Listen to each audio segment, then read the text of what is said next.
प्रेम से वृंदावन विहारी श्री भगवानुवाच ज्ञान यज्ञेन चाप्यण्येय जंतो मामुपासते एकत्वेन पृथक्त्वेन बहुधा विश्वतो मुखम। 9वां अध्याय का 15वां श्लोक है। पूर्व के श्लोक में भगवान ने कहा जो मुझे समझ लेगा मेरा भजन करेगा, जो मुझे नहीं समझेगा मुझसे दूर रहेगा। सिंपल सा फॉर्मूला है। आप जितना भगवान को समझेंगे उतना ही आपका प्रेम बढ़ेगा। छोटा बच्चा को आप पैसा या कागज़ दीजिए, कोई फर्क नहीं है, दोनों बराबर है। जैसे पैसा चीरने लगा तो पैसा पकड़ने लगा, कागज़ छोड़ देगा। साधना में हम लोग या सत्संग में जब शुरुआत करते हैं तो भगवान का महिमा समझ नहीं आता, लेकिन लगे रहते तो धीरे धीरे समझ में आने लगता है कि जिनके हम शरण में है ये सबका स्वामी है, अनंत कोटि ब्रह्मांड का एकमात्र स्वामी है। और इनका एक सिस्टम, एक नियम है।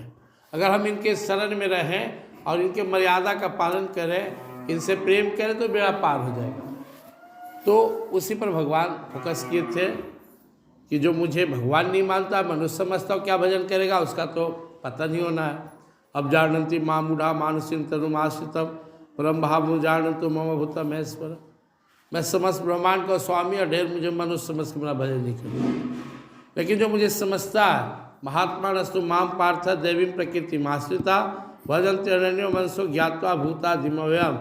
जो महात्मा है, जिनमें दैवी संपदा है, जिनका संत और सत्संग से संपर्क हो गया है, ऐसे लोग मुझे धीरे धीरे समझने लगते हैं और मुझे सबका स्वामी समझ कर भजन करते हैं।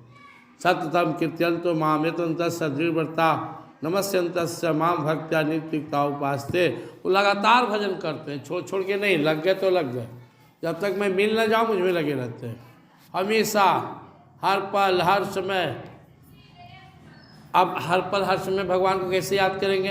अब यहाँ लोग सत्संग में बैठ गए, ये अनुभव हो रहा है कि भगवान के शरण में, ये अनुभव ही भगवान को याद करना। भगवान को हम जपे न जपे अनुभव कर रहे हैं, मेरे स्वामी है, मैं उनका हूँ। आप लोग माताएं लोग शादी से पहले और शादी के बाद क्या फ़र्क महसूस किए?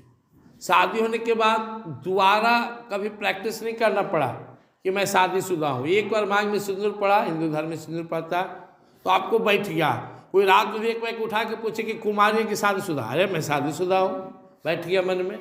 ऐसे ही बैठ जाना चाहिए कि मैं, मेरे परम पति हैं, जैसे मीराबाई ने कहा मेरे परम पति प्रभु है और मैं उनका हूँ। यह एहसास हर समय होना चाहिए। कहीं कुछ भी चर्चा हो आपके दिमाग होगा मेरे पति तो वही है। वो रहें या ना रहे, चले भी जाएं तो भी आपके मन में यही रहेगा कि वही मेरे थे, दूसरा नहीं। तो यह तो संसार की बात है। जब हम अध्यात्म की बात करते हैं तो आपको सोचना चाहिए कि सांसारिक पति के लिए मेरे मन में इतना अटूट भाव है, इतना अचल भाव है, इतना प्रेम भाव है, श्रद्धा भाव है। तो जो परम पति हैं, हर जन्म के मेरे स्वामी हैं, क्या उनके प्रति हमारे हृदय में प्रेम नहीं होना चाहिए? एहसास, हर पल एहसास। तो भगवान बोले सत्यम कीर्तन माम एतंत सदृढ़ता, निरंतर मेरा चिंतन, मेरा भजन, मेरा कीर्तन करते रहता है। जो दैवी समुदाय से महात्मा लोग हैं, मेरे भक्त लोग हैं, नमस्यंत माम भक्त्या नित्युक्ता उपासते। मुझे प्रणाम करना, में मुझे अपना स्वामी मानना और कथ्यंतस्य, मेरी जो महिमा है, मेरी जो कथा है, मेरा जो प्रभाव है, उसका वर्णन करना। अब भगवान बोल रहे आज के श्लोक में ज्ञान यज्ञ ने चाप्यन्य जंतु माँ उपासते। कुछ लोग ज्ञान लोग से मेरी उपासना करते हैं, अभेद भेद से सब कुछ तुम ही हो, निर्गुण निराकार परमात्मा के रूप में अगर कोई भजन करा तो मेरा ही भजन है। तो ज्ञान मार्ग वाले भी मेरा ही भजन करते हैं। एक त्वेन पृथक त्वेन बहुधा विश्वतो मुखम। कोई भगवान को समझता सब कुछ वही है। दूसरे जो साधक हैं भगवान को अलग अलग रूपों में, खुद को अलग और भगवान को स्वामी, अभेद अभेद दो भक्ति होती है। एक त्वेन पृथक त्वेन। एक त्वेन मतलब सब वही है, मैं भी वही हूँ। सोहम, जो तुम हो वो मैं हूँ, कोई भेद नहीं। आप अंश हो अंश है।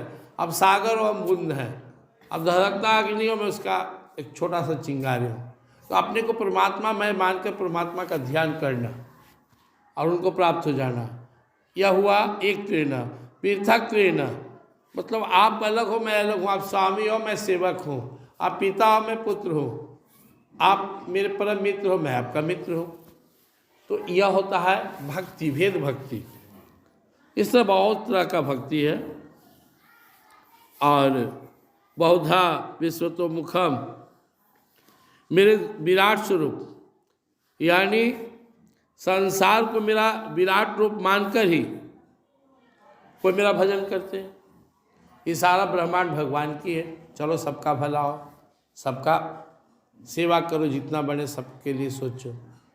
तो ईश्वर ही है सारे रूपों में। भक्ति के बहुत प्रकार है, हमें जो अच्छा लगे, आपको जो अच्छा लगे स्वीकार कर ले। अब हम लोग भगवान को अपना सर्वस्व मानते हुए, खुद को उनका पुत्र या सेवक मानते हुए भजन करने का अभ्यास करते हैं। आप परमात्मा हो, आप स्वामी हो मैं आपका सेवक हूँ, आप पिता हो मैं पुत्र हूँ, मित्र हो मैं आपका मित्र हूँ। तो आपकी जो भावना हो, कोई भगवान को पिता माना, कोई पुत्र भी मान लिया, दोस्त माना, कोई स्वामी माना, भगवान को अलग अलग भाव के अनुसार भगवान का भजन होता है। तो जो ज्ञानी होते हैं वो अभेद भक्ति से निर्गुण निराकार प्रभुवन परमात्मा में खुद को जोड़कर उनकी आराधना करते हैं। और जो भक्त योगी होते हैं, भक्त होते हैं, वो भगवान को स्वामी सखा मित्र आदि मानकर भजन करते हैं। लेकिन करना चाहिए। जो संस्कारवान व्यक्ति होते हैं बिना भगवान के नहीं रहते हैं। भगवान को किसी भी रूप में किसी भी प्रकार से पकड़ने का अभ्यास करना है, उनको अपना मानने का, खुद को भगवान का बन जाने का अभ्यास करना है, तो हमारा बेड़ा पार हो जाएगा। तो आप हम में कुछ लोग ज्ञान योगी भी हो सकते हैं, कुछ भक्ति योगी भी हो सकते हैं, कोई फर्क नहीं, आपको जो अच्छा लगे जिस रूप में है। भक्ति थोड़ा सुगम है सबके लिए, ज्ञान थोड़ा कठिन है। बाकी आपकी जैसी भावना उसके अनुसार आप भक्ति भजन करेंगे। हम सासाराम गए थे, हमारे जितने गुरु भाई हैं सब सन्यासी हैं, सब भगवान का ज्ञान योग से साधना करते हैं, निवृत्ति मार्ग से। मैं प्रवृत्ति मार्ग से करता हूँ। भगवान श्री कृष्ण को अपना सर्वस्व मानते हुए, अपना स्वामी मानते हुए, अपना पिता मानते हुए भक्ति करता हूँ। तो गीता दोनों के लिए, जिस रूप में आप भगवान को चाहें प्राप्त कर लें। भगवान ने कहा लेकिन लगना चाहिए भगवान के भक्ति में, भगवान के प्रेम में। प्रेम से वृंदावन विहारी राजा रामचंद्र की, सत सनातन धर्म की जय।